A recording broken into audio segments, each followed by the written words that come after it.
Thank you for joining us for our November 1st Lunch and Learn for Lung Cancer. I am Linda Casbeyer.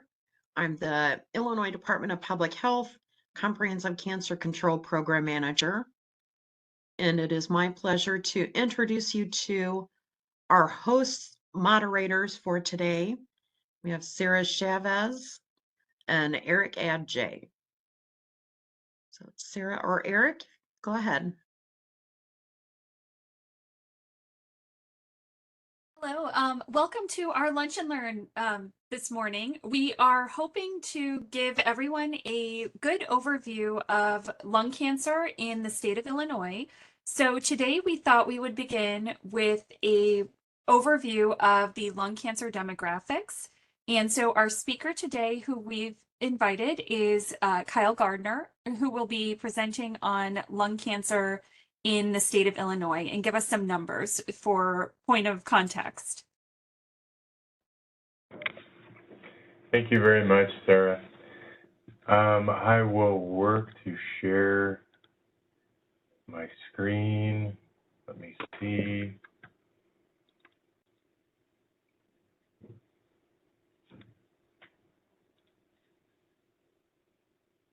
If you have any question as Al is pulling up, please feel free to put them in the chat. Okay, can everybody see my slides okay? Yes. All right, great.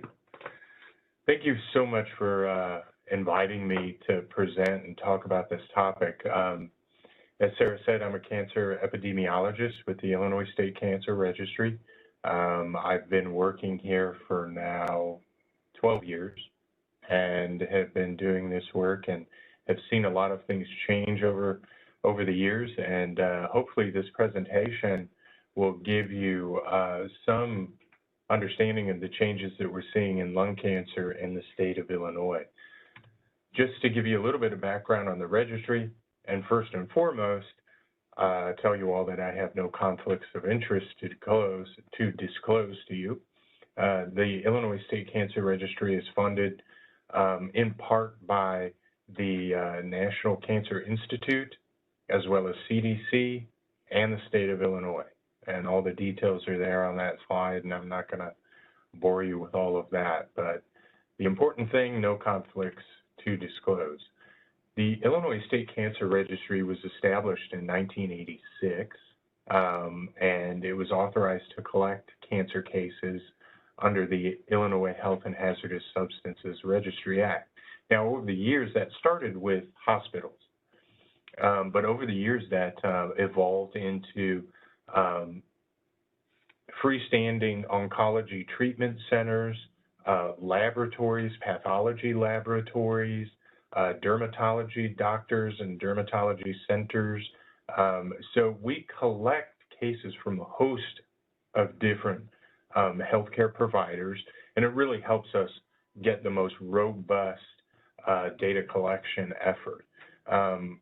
Annually, and well, for 2020, we collected 65,397 new cases. So annually, we collect around 60 to 65,000 cases every year. And we do add cases to past years. So really the cancer collection effort is always ongoing and always an important task for us to complete. Right now, we have approximately 2.1 million cancer cases in the ISCR database, and we are the only source of population-based cancer information for Illinois. Population-based meaning we covered the entire state, all the residents in it, 100%. It is not a survey. It is not an estimate. It is an actual picture of what's happening with cancer in Illinois residents. So the ISCR is certified gold by the North American Association of Cancer Registries, and gold certification entails that ISCR has met all the criteria for completeness of case ascertainment, gathering those cancer cases, timeliness, and high-quality data. So we don't have variables with missing data points. We don't have variables that aren't well-defined and confusing. the data that is in ISCR is very high quality, and we've been awarded this gold certification by NACER for the past 25 years. Annually, ISCR submits our data to federal partners, the CDC, and the North American Association for Central Cancer Registries, or NACER for short. Those two partners work very hard to collect registry data sets from individual states and individual cancer registries across the nation to be able to have a data set that speaks to the nation. So these reports that NACER and the CDC put together are very important for the national picture of cancer.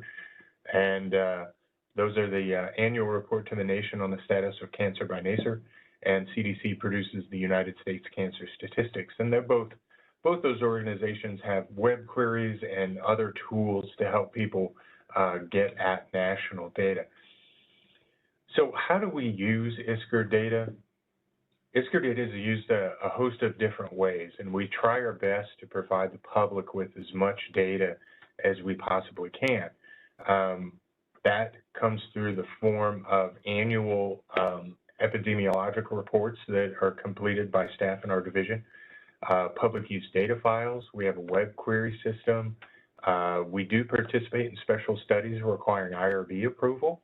And we do utilize this data to answer calls for perceived cancer excess.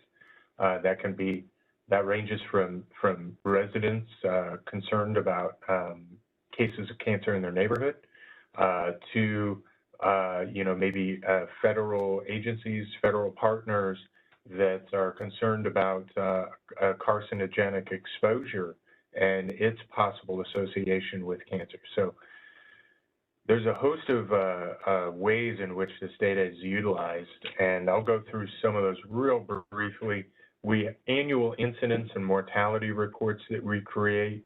We looked at, for the state, we examine cancer incidence by a host of demographic variables, and these reports contain details on data quality, but they also have volumes of tables on cancer statistics broken down by various demographic variables and cancer site that really are to some degree helpful as a reference material, and really just an old work product that we still produce, and it's available on the website address below. Another work product is our web query system. This is a screenshot of that. Again, this is just a tool to get at cancer data for specific years, demographics, sites. This includes cancer incidence and mortality, and we do have some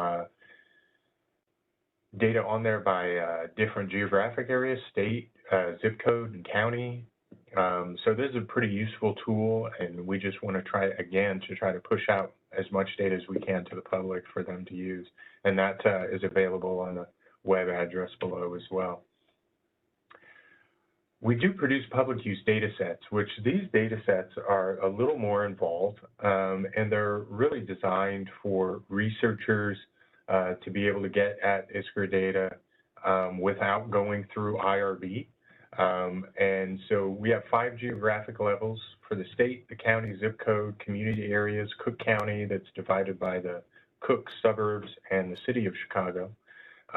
These are in a pretty common data format that most software packages can read. However, you do need to utilize a statistical software like SAS, SPSS, possibly Tableau, possibly R. But these files are just too big for Excel or even Access to be able to utilize and crunch numbers and kind of glean data out of. So, but those are available on ISCR's website as well. An example of the public use data set and some of the information that has in it, it is state level. And again, these files are individual level records. So the personally identifiable information has been stripped, and we have done our best to collapse data variables, get rid of information that would lead to the identification of an individual. So if many times in today's day and age, privacy is very important, and privacy is dictated to be of the utmost importance to ISCR via both federal and state law. So we really have to take care to make sure that people can't be identified with these data sets. So the state level data set has information on cancer, diagnosis year, demographics, specifics on the type of cancer, its behavior, histology. So these public use data sets have proven to be useful, and they can be found in the web address below. This slide just throws up some examples of epidemiological reports and cancer investigations that our divisions completed. Sometimes there's a concern, like I said, around carcinogenic exposure, and the State Cancer Registry and its staff will walk out a cancer incidence investigation to see if there's an association between this carcinogenic exposure and cancer incidence in a particular area. So there's two examples of those, and we also have infographics for various different sites that are just nice one-page succinct descriptions of the state of a particular cancer in Illinois, and just provide some good succinct information, and those can be found on the web address below. So the point of this discussion was not to talk about the registry, but more so lung cancer. So in Illinois, lung cancer is the second most common cancer in men and women. First, number one in men is prostate, number one in women's breast. Get below that, cancer is what they have in common, lung cancer specifically. So we approximately see about 9,300 cases every year. And nationally,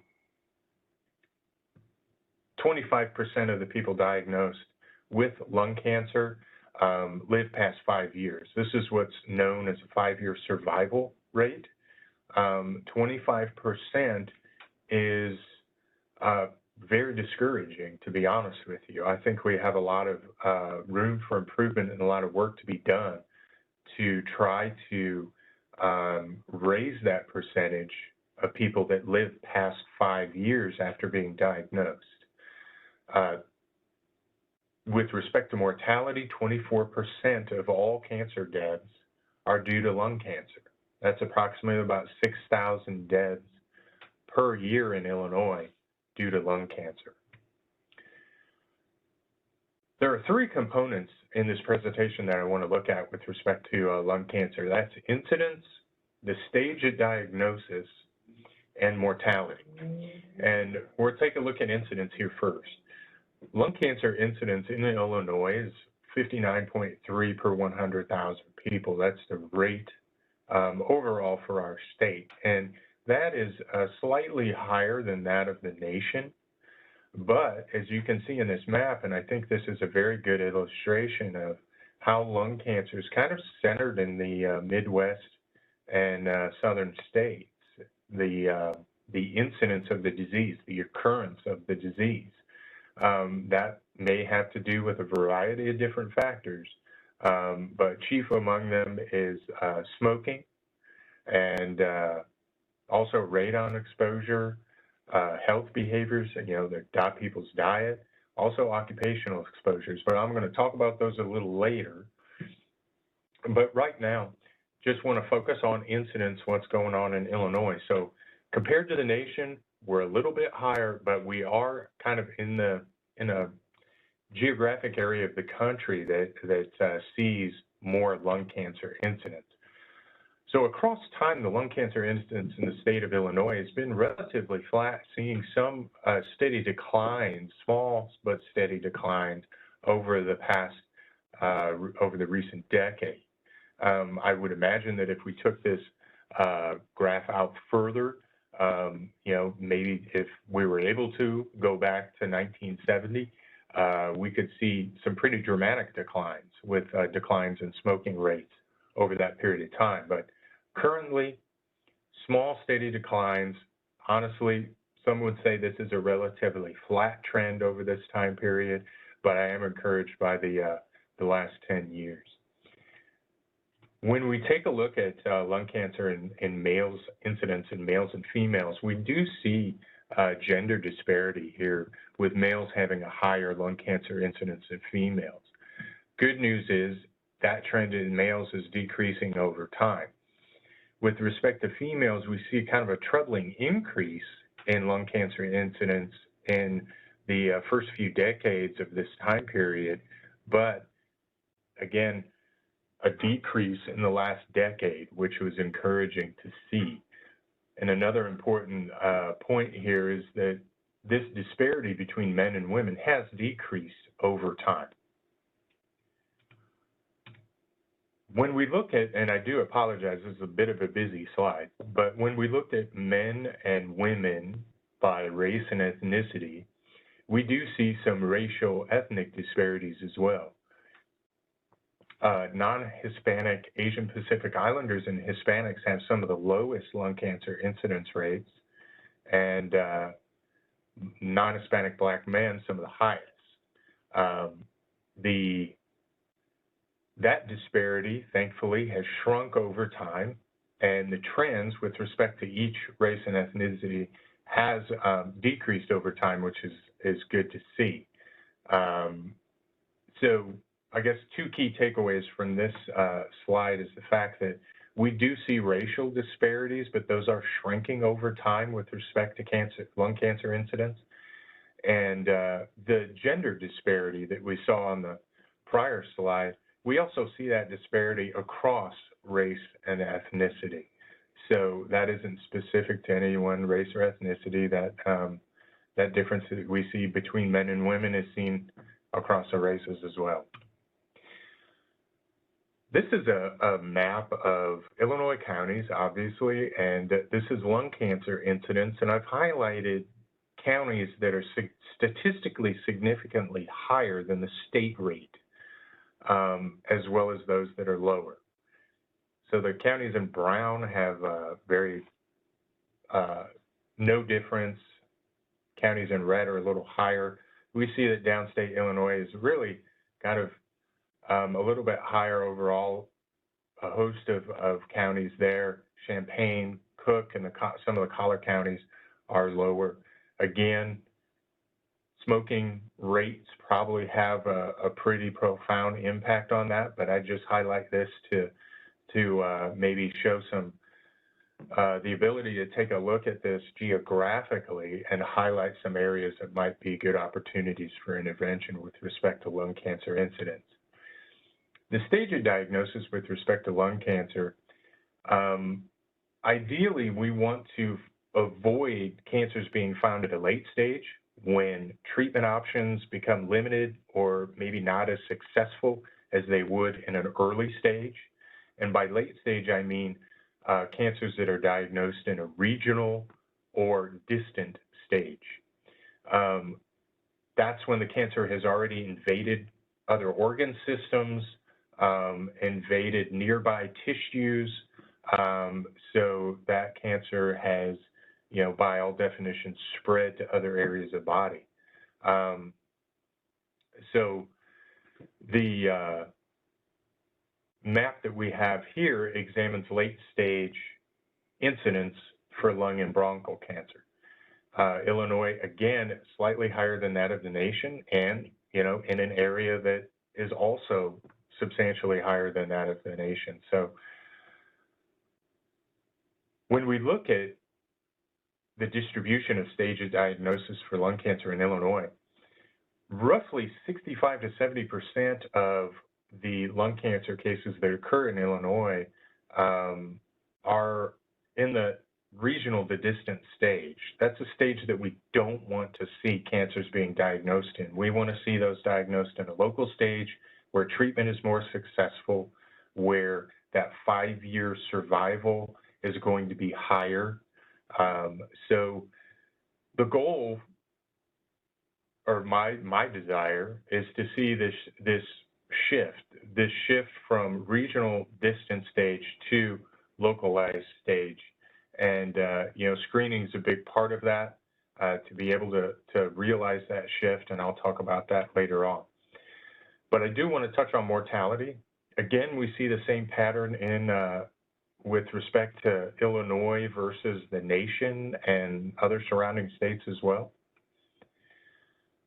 Cancer mortality in Illinois has slowly declined over the years, with seeing a little more pronounced decline in the past 10, 15 years. With respect to gender, we see a similar pattern that we saw in incidence. Lung cancer mortality is higher in men, but over time, that gender disparity has shrank. And both men and women, the trends are trending in a positive direction. That is, meaning they are decreasing. And with respect to race and ethnicity, again, we see racial disparities, non-Hispanic Black males having some of the higher lung cancer mortality rates. And we do see those racial disparities shrinking over time, with a narrowing of the gap between, Hispanics and non-Hispanic Asian Pacific Islanders, who are some of the lowest, and non-Hispanic white, non-Hispanic Black populations. Again, similar pattern we saw in incidence. We see some gender disparities within the races. Those are pretty consistent. And we do see a shrinking of these racial disparities, which is positive. Again, similar picture with respect to mortality that we saw with incidence. So like I said, screening hopefully will be able to make a big difference with respect to how this data is seen on this map. Hopefully mortality screening will be able to catch these cases earlier, and people will die from something else other than a lung cancer that they were diagnosed with. So cancer, very common, and it's more than one disease. Lifetime risk for women is 1 in 3 for cancer overall. In men, it's 1 in 2. Lung cancer risk for women is 1 in 21. Lung cancer risk for men is 1 in 16. Environment, genetics, and health behaviors can certainly impact the risk for developing lung cancer. And this next slide, I'll roll through some of the risk factors, known risk factors for lung cancer. Tobacco use, huge risk factor. If anybody is current smoker, I would encourage you to visit the Tobacco Quit line. That information is there. And secondhand smoke is also a risk factor, as well as radon, asbestos, a litany of different chemical compounds that are, normally used in manufacturing, diesel exhaust, air pollution, a family history of lung cancer, and prior radiation therapy to the lungs. So even the possible treatment for cancer can be detrimental to cancer risk. But we always say in the registry that cancer plays out on a stage that involves environment, genetics, and health behaviors. And those three things certainly have their own related risk factors that influence lung cancer rates. So lung cancer screening is a relatively new practice. When I started 12 years ago with the cancer registry, a lot of research was being devoted to low-dose computed tomography, or low-dose CT. They were trying to find the thresholds for who should get it, what that should look like, various questions needed answered. So now the recommendation by the U.S. Preventative Services Task Force is that low-dose CT be used as a screening tool for people that have a 20-pack year history of smoking. For example, you smoked a pack a day for 20 years, or you smoke 2 packs a day for 10 years. They also currently smoke or quit in the last 15 years, and they're aged 50 to 80. So these are the individual guidelines for kind of screening individuals for low-dose CT. Hopefully that will help us shift this stage distribution for lung cancer to earlier, finding it earlier. And hopefully it will have a big impact on mortality, but that's yet to be seen. There are some risks to low-dose CT. They can find false positive. They can identify things that aren't malignant cancers. They can overdiagnose, which means that people are being treated for something that wouldn't necessarily kill them. And it is a CT. It is a radiation exposure. You know, it is ionizing radiation. And if you get repeated tests over and over, that can become a risk factor for cancer in and of itself. I have provided the CDC's website web address for screening information, as well as the a lung cancer screening locator tool that can be used to find out where low-dose CT screening is offered, and that is certainly something you want to talk to your doctor about as well. So thank you very much. I'll turn it back over to Sarah, and I appreciate your time, everyone. Thank you, Kyle. I'm going to introduce Scott Ness, and then we will handle questions at the end. So Scott is the executive. Sorry, we should. sorry, Eric, before you go ahead, if we can go ahead and let Laura go very briefly. Oh, okay. Laura, if you want to go ahead and show your screen, or if Can Elise. you guys see that okay? Yeah. Okay, hello. I'm Laura Houndstein. I'm part of the Illinois Comprehensive Cancer Control Plan Evaluation Team, and we are seeking feedback on today's webinar and would greatly appreciate your input. We invite you to participate in a brief survey following the webinar to help evaluate and improve the webinar by answering questions about the quality of the webinar and your webinar experience. The survey should take 5 minutes or less to complete, and you'll be able to access the survey by clicking on the link that will soon be in the chat, and I'll put it also after all the speakers and questions so it doesn't get lost, or scanning the QR code on this slide. And your feedback is requested for the purpose of program evaluation as part of the ICCP implemented by the Illinois Department of Health. Again, to participate, you can scan the QR code on this slide, or the link to the survey will be in the chat. And thank you so much. It should take less than 5 minutes to complete, and we greatly appreciate your feedback. Thank you, Laura.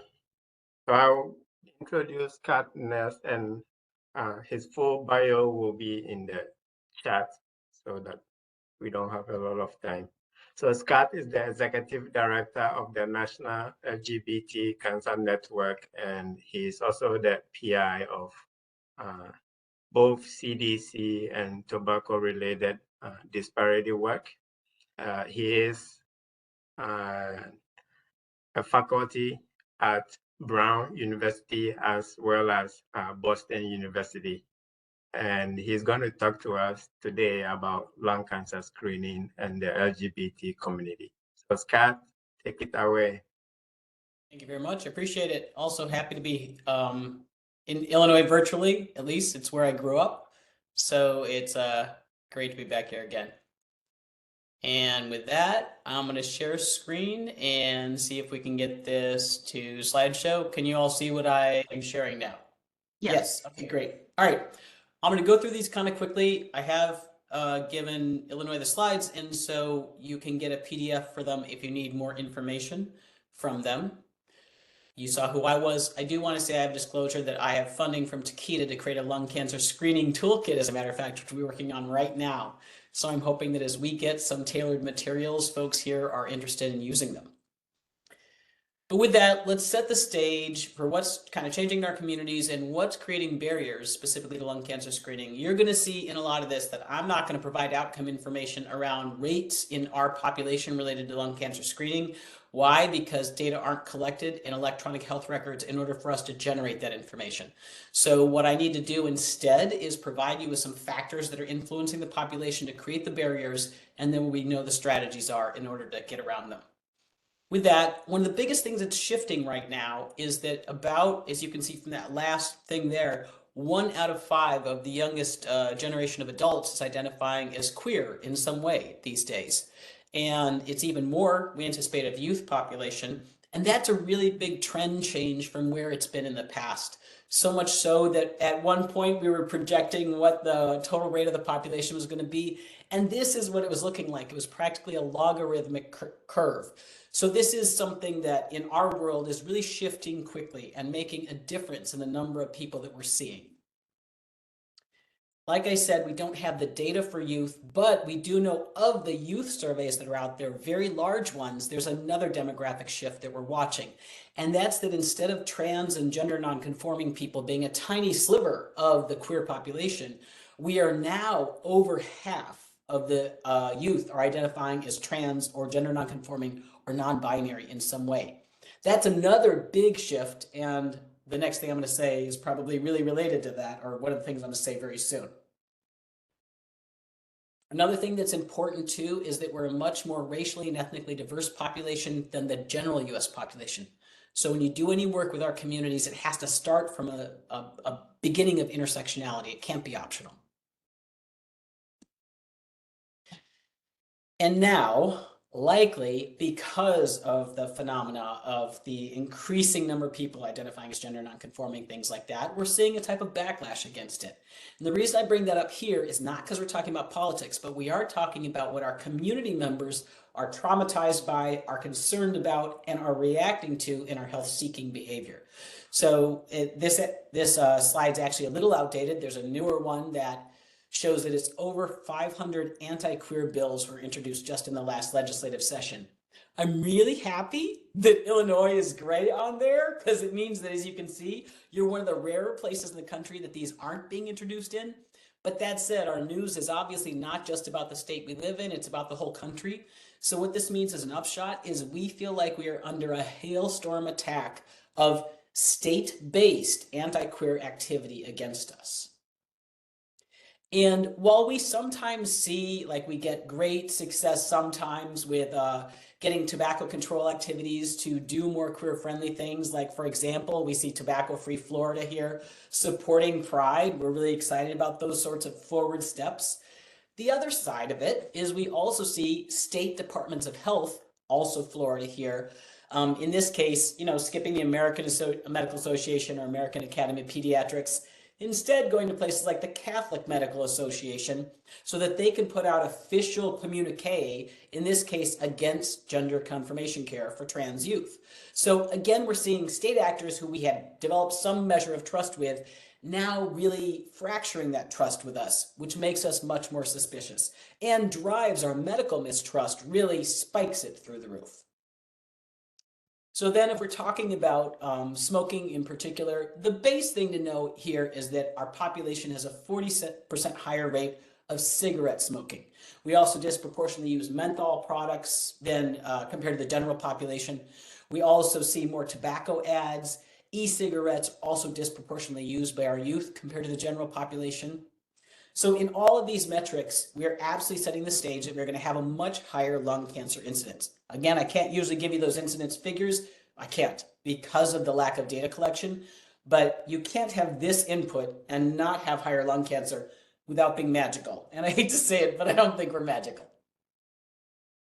And of course, this is driven by like years of targeted marketing towards us, including targeted menthol marketing. But we also see it with all of these, especially the vaping, everything like that. The tobacco industries have basically seen us as low-hanging fruit to target to because it's often, to be honest, very inexpensive to get into our media outlets. So one of the things that we've also been doing recently, and we just got done with this, we're starting to write up the findings, but we're looking at, just as an example, how many places do anything to show us from the health community that we're welcomed there. Because again, I already talked about, we live in a hailstorm of anti-queer legislative activity at the state level these days. And people are probably familiar with seeing things like all races, all sexual orientations, all genders, all blah, blah, blah are welcome here on signs. But we usually see signs like that in places like restaurants, not necessarily in healthcare environments. So considering we do not have national non-discrimination protections, that means that we are often looking to see whether a place has any indication that we are welcome there. And what you see right now is a little excerpt of our spreadsheet where we analyze 2022 versus 2023 level of welcome that we could assess from the websites of the NCI designated cancer centers, one of the places we might be going to get these screenings. We did find some really great stuff, like these are just some excerpts of some of the things that cancer centers were doing to show us that we were welcome and that they would treat us with dignity. You can see like Mayo Clinic lighting up its whole tower in rainbow colors there. Sometimes these things only happen on Pride Month, but of course what we're trying to figure out in any month of the year is we may trust our main doctor, but whenever they refer us to someone else like a lung cancer screening doctor, do we still think that we're going to be treated with dignity there? Are you giving us any hint that we're going to be treated with dignity and respect? And also thank you to the Kat, Luna, and Anna who were doing a lot of this assessment. So the upshot is we can reasonably argue that NCI designated cancer centers are some of the best in class, if not best in world, cancer treatment centers, and where lots of screenings are also conducted. And it's really sad to say that out of those, there's 66 of them that have direct patient care. Out of those, there is a little bit of improvement. Like you see that, 37% of them last year mentioned LGBTQIA health disparities anywhere on their website. 71% to this year. That's amazing. That's great. But look at the bar right before it. You'll see that actually only 66% have LGBTQ status anywhere in their non-discrimination statement. And that is abysmal, actually, because it shows the ways that all these places could convey that they're going to treat us with dignity and respect, and they're skipping the opportunity to do so.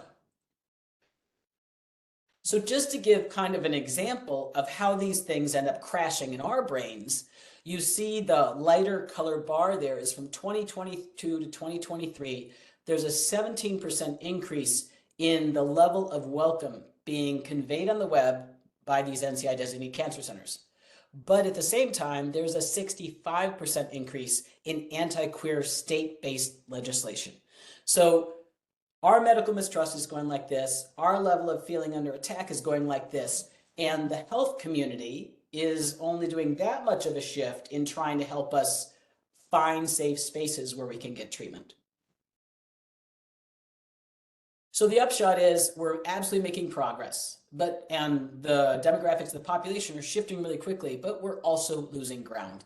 Major barriers we're talking about here would absolutely be this medical mistrust going through the roof because of the legislation, and then actual organizations not doing as much to show us that they're welcoming, and targeting by the tobacco industry that has obviously predisposed our population to smoke more and is seeding this concept of increased lung cancer in our population.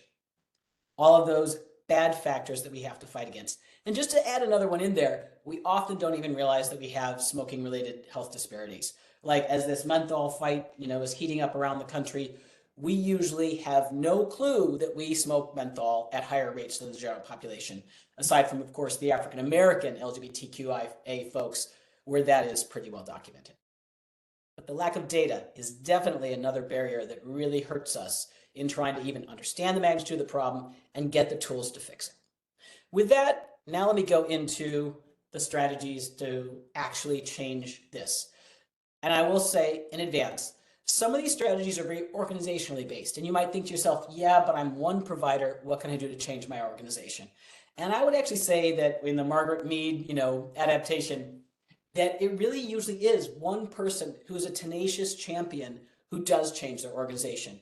I know someone who, not too far from you, down in St. Louis, was upset that her, in that case, VA hospital wasn't treating LGBTQIA people with dignity and respect, and had no had no training of people, had no assurances that we were going to get good treatment.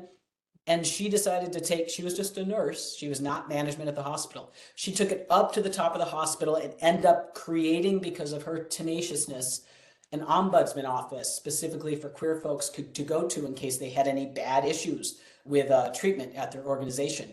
And it made a huge difference in how welcoming her hospital was. So while these are systems changes, remember, all we usually need is one champion to change the systems that you work with. Now, the first thing here is really good news. We did a big survey of cancer survivors, the largest in the world for queer cancer survivors. And this is what's about to come out as our top level meta-analysis of the data. And the reason why I say it's good news is because it's really changeable. Basically, we're not as likely in general to be very satisfied with our cancer care. We're not as likely to rate our quality of life higher, all sorts of things like that after the fact. But we were almost 7 times as likely to be very satisfied with our cancer care with something that was changeable. And that's if we rated our providers as being very welcoming. So now, that being the case, very welcoming is changeable. Let me step into what some of the strategies might be to make your place more welcoming.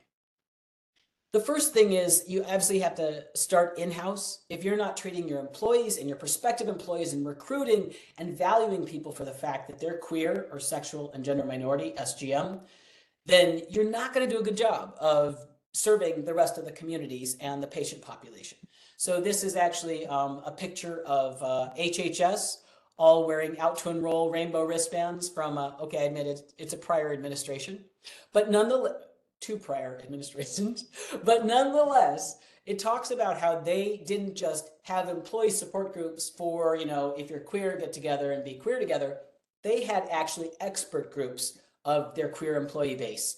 And again, if you're talking about right now, 7% of the general population are going to be identified, 7.2% are going to be identifying as queer, then that means that you've got to, depending on how big your organization is, you're going to have 7.2 people out of every 100 who are willing to publicly disclose being queer and would do so in the workplace if it was welcoming enough. Some places that do this really well are Intel. They have an amazing resource where basically you don't even get your full salary unless every person in your little area is meeting their goals related to diversity and inclusion, because they know they have to motivate every single person to be welcoming in order to create a welcoming environment for all of us underrepresented populations. And if you're looking for what people care about, this is a report on the right that is a really good one. Lots of information around what your employee base wants to see. So first of all, get your own house in order. Second of all, make sure that you help invest into the next generation. One of the ways you can do that, we right now have the CLUE program, Cancer Leaders Like Us. It's a mentorship program. If you've got people you think should join it, please get a hold of us. We'd be super happy to put them in it. But also, we're outplacing interns right now, and I think we have maybe 2 interns left who don't have a placement, who are young queer experts, and we provide them with even more queer specific health and cancer related training. And then they negotiate with their outplacement internships to create a queer specific tailored resource for you that you can promote, we can promote, things like that. So invest in the next generation, because any underrepresented population means we haven't had enough access to these advanced opportunities. Next step, have a community advisory body. Make sure if you have one, it includes queers. If you have several of them, have one specifically for queers, because they're going to be able to tell you more about what needs to change in your organization than I certainly would be able to in my 20 minutes here on the screen. Things like, do you have a gender neutral bathroom? Things like that. They'll be on top of and give you more ongoing information about. Next good strategy, engage those trusted partners. All these places that do a good job with the queer community straight off the bat. And, like I've been doing a lot of work right now with AIDS Foundation of Chicago that's doing a lot of work on data collection administration as these new data collection mandates come out in Illinois. And so think about the trusted partners in your region who already have access to the queer communities, and then work with them because they have built our trust, obviously. And if you collaborate with them, that means that you can get, like one of those chutes and ladders up to a next step of having our trust.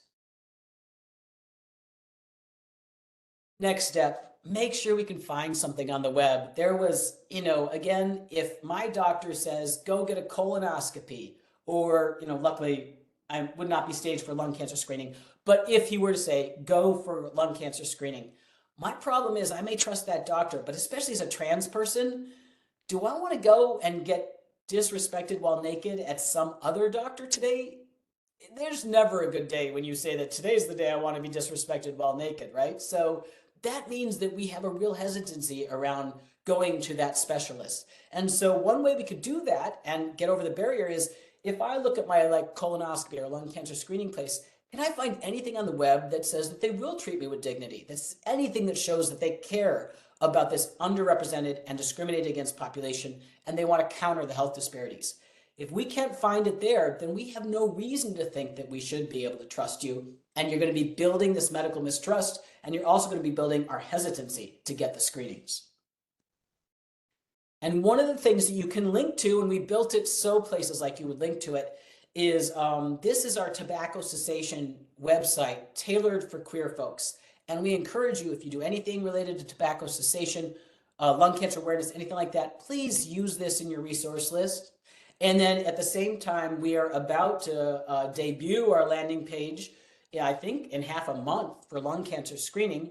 And then we will beyond that be adding more and more outreach resources to it in the near future. Resources which you can brand and you can put out as tailored outreach to the communities. And then past building the welcome in the web, make sure that we also have that welcome in person. This is just a bunch of different examples of the kinds of things you could hand out, post, make sure are any way that we interact in your physical website that we can again be reassured that you're going to treat us with dignity. And if there's a problem with that, someone at your organization cares and will fix it. Because trust me, there's plenty of places where they won't fix it. So the whole point is we need you not to be silent, particularly in this environment of incredible hostility in that legislative end of things. We need the healthcare world not to be silent. The we treat everybody the same sounds great, but if you're making us guess if that's the way you do it, then it's a fail. Please tell us. Next up, as you could tell, I wasn't able to give you a lot of information related to outcomes because data aren't collected for our populations. So this is just one example of how it's collected, but we're working actually with 7 of the different NCI designated cancer centers about how to do this. There's a mandate on it in Illinois. So we do a lot of technical assistance on how to change it. It's an every electronic health record system. Please flip the switch, say yes to doing that data collection, because that's what's going to populate the cancer registries, which ultimately will be able to let us come back to you with outcome data in a future year. Next step, train your staff. We have this training, which is available full CEs, 8 parts. The first 5 parts are for anybody from the janitor to the specialist. And it does a lot of baselining around this is what the queer community is. These are the kind of strategies you want to use in direct engagements. And it is created with Society for Gynecologic Oncology. It might even still be free, potentially. And then build your resources. The one on the left here is a good example of the kinds of things we have on our website, which you can, if you just sign up for free being a member of the National LGBT Cancer Network, we can give you this and you can put your logo on it. So we wanted to make sure there's no excuse not for you to have tailored resources for the queer communities. One size fits all does not work for us, especially in this hostile environment. So make sure you have tailored resources. And like I said, we're going to be releasing similar shareables like you see up here on the screen right now over the next 2 months specific to lung cancer screening. So it's another reason to go to our website, sign up for our listserv, and make sure you're getting the information because I'd love it if all of you were interested in sharing those out. And again, more resources, just examples. When you talk to our community members, engage with us, we want to make sure that you have information about our health specifically, not one size fits all. We're precision medicine now, right? And then make sure that you have these tailored outreach materials too. Again, you can just use ours. That'd be great. Or you can create your own and share them with us so that we can put them on our library and share them out with other people. And then when you have information, when you have outreach, when you have engagement, be sure and do that sharing with us so we can get more things on our library. If you have data, share it with us. Make sure that we help move the field forward across the whole country. And with that, I might be in my 20 minutes. This is us. This is how to get a hold of us. Ask us more questions. We also do technical assistance, things like that. We do other deeper trainings. And I will turn it back over now because I think we're on to our question and answer part of the session. Yes, thank you so much. And I would definitely encourage everybody to check out the website. There are so many really good resources. You know, you don't have to try to build all of this from scratch. I know it can feel overwhelming to, you know, to make sure that we're building the right resources for the folks who we interact with on a daily basis. So, okay, I will go through here and double check. I believe we've gotten most of the questions answered. Regarding the demographics of and how we collect the demographics in terms of lung cancer burden. Are there any other questions from anyone else in the audience? Is there any effort in collecting data at a little bit granular level other than what is collected for race, especially like the Asian population, because that's like half of the people in the world group into one category? We see the same issues too in terms of how to break down the data for SGM and you know, and just collecting SOGI data. Just having one checked box does not fit the bill, and it doesn't help us get granular with the data and really understand where the challenges are. There are, you know, really good, if you're looking, you can even modify your electronic health records now to be even better. There's a National Academy of Sciences, Engineering, and Medicine came out with a big report last year, and we have advisement on how to make those questions even a step up from that. So there's lots of resources now. So no one should be able to say, we don't know how to ask.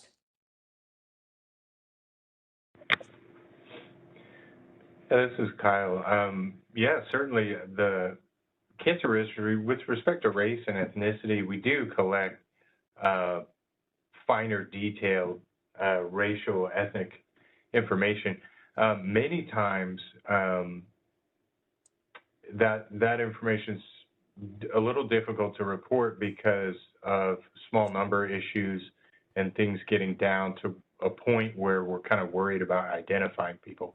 But normally we stick to the classic OMB definitions, but there are times that, you know, if there's a concern in a particular population subgroup, whatever that may be, we try our best to drill down to that and work with people that are asking the question and try our best to provide the data that would speak to that. With respect to you know, gender, the Illinois State Cancer Registry right now does have a gender identity question that's being considered, and I think it's being considered by other states as well. And it's certainly moving through the process of being added to the registry, but we're not to that point just yet.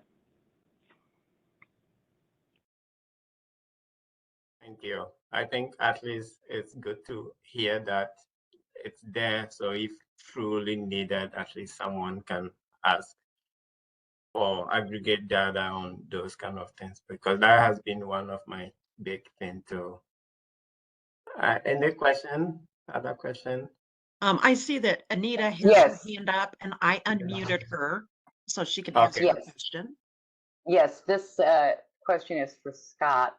Scott, I work at a rural health clinic, or department rather, and we serve 5-county area. What would be the easiest and most beneficial way for us to display more welcoming to the LGBTQ community? It's a great question. I think that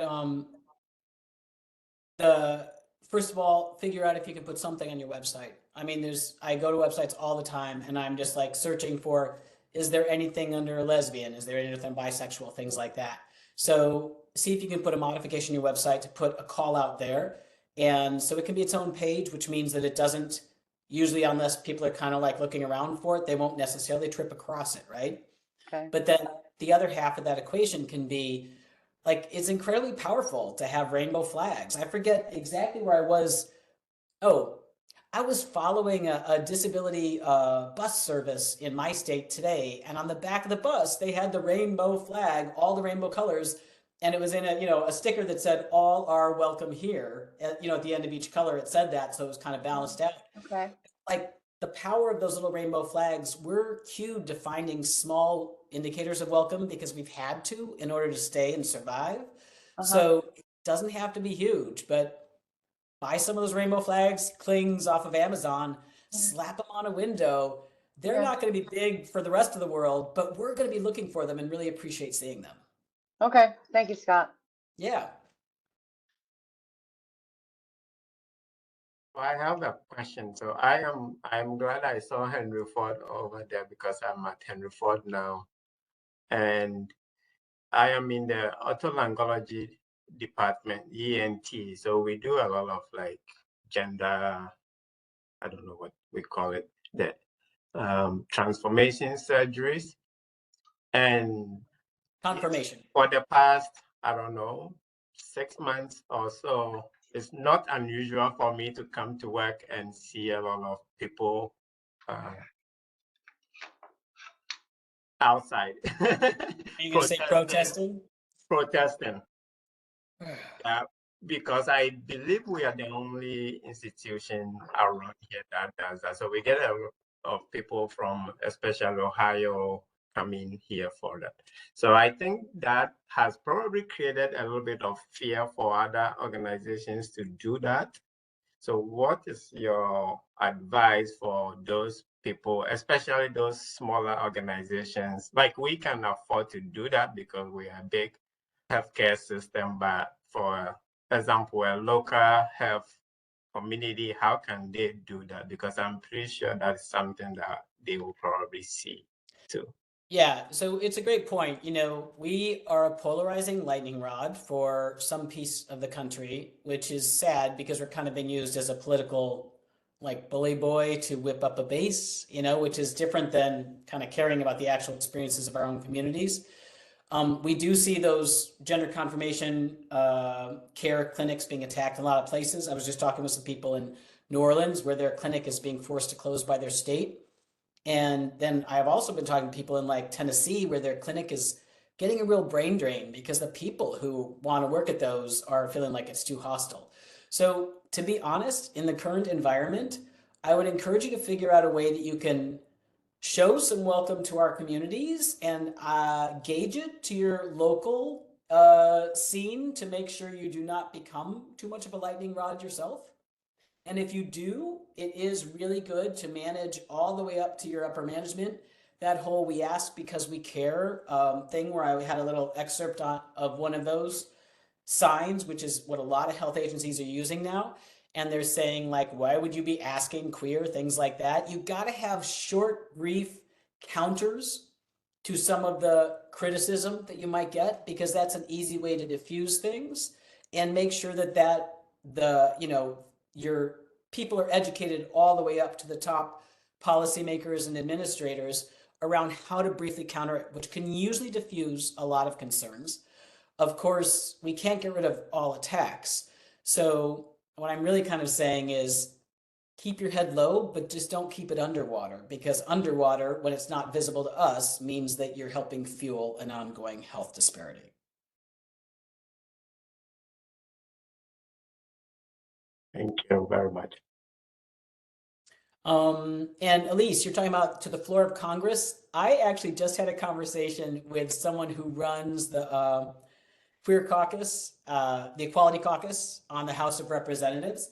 And I asked him what it was like with, the House in that case didn't have a leader. And he's like, oh, you don't understand. Every single week they're trying to slip anti-queer stuff into legislation. So truth be told, the longer they're in disarray, the longer we can go without a week of attacks. That said, the actual overt legislation related to it, I don't have numbers related to that. It's not usually happening at the federal level because there's not as much welcome for it. This is usually happening at the state level and it's being propagated across states. Like, for example, you all are one of the leading states, if not the leading state, related to queer data collection and health. But one of the newer things we're seeing is that people are slipping bans on queer data collection deep into other legislation. So like, you're passing, North Carolina's passing its budget for the next year. And on page, 978 also is a ban on queer data collection. So, a lot of these legislative initiatives at the state level are being copied and promulgated across other states. So it's probably, I hate to say it, but something to watch out, might be coming, to your place soon, but not as much on the national level. National is usually friendly, and certainly, anything that is executive branch Biden related, they're trying to counter the state opposition as much as they can.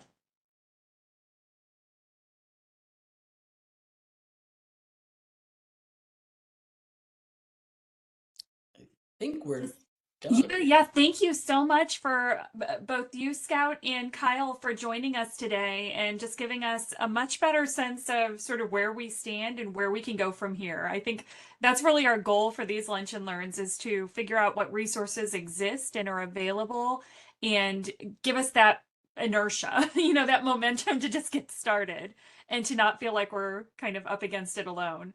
But yeah, if you've had any questions that are still remaining, feel free to reach out to myself or Eric or Linda, and we will definitely forward it on to our speakers today. But we just want to thank everyone for joining us today, and we hope everyone found this presentation as useful as I definitely found it to be. Yeah, thank you both. And thanks everyone for joining us. Thank you. Yes, thank you.